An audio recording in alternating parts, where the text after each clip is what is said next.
bien bonjour sur la chaîne de Tamiya Kit. J'espère que tout le monde va bien. Alors voilà, aujourd'hui j'avais envie de vous faire une petite vidéo sur la comparaison entre un châssis de chez QSHO RTR qui est le Phaser MK2 1 dixième, c'est la version loisir, donc qui est déjà montée avec radio. Donc je voulais vous faire une petite comparaison. Donc là on est sur le châssis du Phaser MK2, donc tel qu'il est monté d'origine, d'usine. Alors je voulais montrer un peu les différences qu'il y a avec une Tamiya qui est là. Donc aussi une version montée RTR. Donc là on est sur notre TT02, hein, comme vous pouvez le voir. Donc voilà, là on voit déjà au niveau de un peu de l'architecture, on est assez, ça se ressemble pas mal, hein, il n'y a pas, si on les regarde côte à côte, il n'y a pas des grosses différences au niveau de l'implantation de l'électronique, on est d'accord, hein, donc c'est vrai que il y a une légère ressemblance, voilà. Donc là, on a le contrôleur.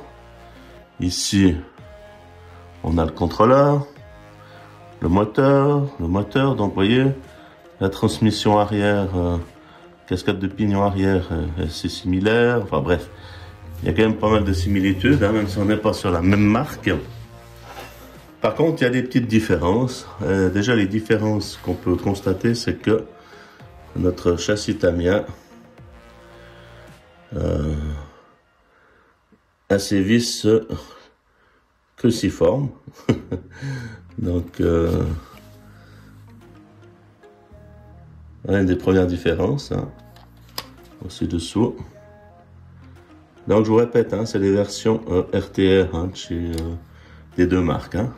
Donc si on prend chez QSHO, on a des vis hexagonales 6 pans. C'est tout le châssis, donc voilà déjà une différence. Là-dessous aussi, hein. Ok. Voilà, donc ça c'est... Ouais, est-ce que c'est super important, je sais pas, mais enfin c'est des petites différences quand même. Ensuite, sur notre Tamiya, on a des amortisseurs à friction. Donc qui sont pas hydrauliques. Et chez QSHO, ils ont mis directement sur leur version RTR des amortisseurs hydrauliques, donc avec de l'huile, hein. Soit dit en passant qu'il faudrait refaire parce que c'est, voilà, ça va, mais c'est pas, je vais pouvoir un peu refaire les huiles, hein. Il me semble qu'il y a un peu des bulles d'air. Alors voilà, déjà deux différences, hein. Parce que au niveau tarif, hein, on est un petit peu près dans les mêmes prix, autour des 200 et quelques, 250 francs, 250 euros, tout dépend des sites, tout dépend du modèle X, B, chez Tamiya, enfin bon, il y a toujours des différences. Aussi le moteur, hein. Là, on est sur un moteur charbon, hein, mais 14 tours, donc c'est déjà pas mal. Avec un petit ventilateur pour aérer le système. Et ensuite, chez QSHO, on est sur on voit pas très bien, mais bref, on dirait un hobby wing, hein, avec la possibilité de le mettre LiPo ou NIMH, hein. On voit, par contre, au niveau radio, on est sur deux modèles en 2.4. Hein. Et ici, on est sur un variateur aussi. Donc le TEU105, qui est un variateur aussi uniquement brocheted, hein, donc pour les moteurs à charbon. Bon après, voilà, hein, on n'est pas sur des voitures de compétition non plus, hein. Sinon, ce qui est nouveau similaire, c'est que là, chez Tamiya, vous avez l'arbre de transmission, cardan central plastique, que vous retrouvez chez QSHO, hein. Donc il n'y a pas de miracle, on est à peu près sur la même idée. Tout comme les cartes en plastique. Hein. Je pense que qu'on les voit là. Donc ce sont des cartes en plastique ici. Tamiya aussi. Donc, je peux vous les montrer. Comme ceci. Donc hein, ils font le travail. Hein. C'est pas des mauvais cadeaux, mais enfin voilà. Mais on est quand même là, on est tous sur la base. Voilà. Et puis une chose notoire hein, qu'on a chez QSHO, qu'on ne voit pas, c'est que tout est monté sur roulement. Hein. Donc c'est vrai que voilà, on a des petits avantages quand même chez QSHO. Après, il y a quand même deux ou trois désavantages, enfin pour des désavantages, que c'est au niveau de la fixation des jantes, des roues. On est sur une vis 6 pans. Donc, ouais, on peut mettre n'importe quelle jante, hein, mais c'est un système quand même assez particulier à QSHO. Hein, on voit bien, c'est pas un écrou, hein, c'est vissé dans une pièce plastique. Hein, on peut par contre acheter des roulements. Peut-être je vais vous les montrer plus en détail, hein, mais ouais, c'est ce qui me plaît le moins, on dira. Tandis qu'on prend Tamiya, ils sont sur des écrous nil stop, hein, avec un système, donc voilà, on est sur une tige métal, hein, donc ça me paraît un peu plus costaud. Après voilà, c'est peut-être moi qui me trompe, hein, mais c'est vrai qu'il y a une différence hein, entre les deux.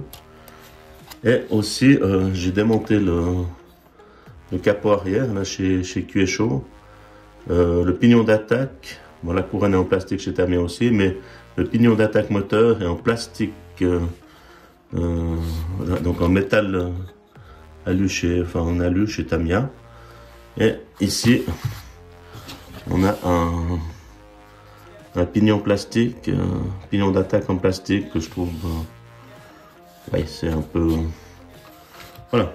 Moi, pour ce coup, je préfère un petit peu Tamiya dans le sens au niveau du maintien des roues. Et puis au niveau du système de transmission, au niveau. Après, on peut lui mettre un pignon métal, j'imagine, chez QSHO, mais voilà. C'est un peu la curiosité c'est un peu la différence qu'il peut avoir entre ces modèles. Voilà. Ben écoutez, sinon, hein, ça se tient. Peut-être un peu plus puissant chez QSHO, hein, vu le moteur. Mais disons que pour moi, il n'y a pas des grosses différences. Hein. Et c'est vrai que vous pouvez acheter des TT02. Donc, au fait, oui, on peut encore une chose, c'est que si vous achetez un TT02 RTR, normalement, il est fourni avec un petit chargeur et un AQN IMH. Hein. Tandis que chez QSHO, il n'y a rien du tout. Hein. Donc,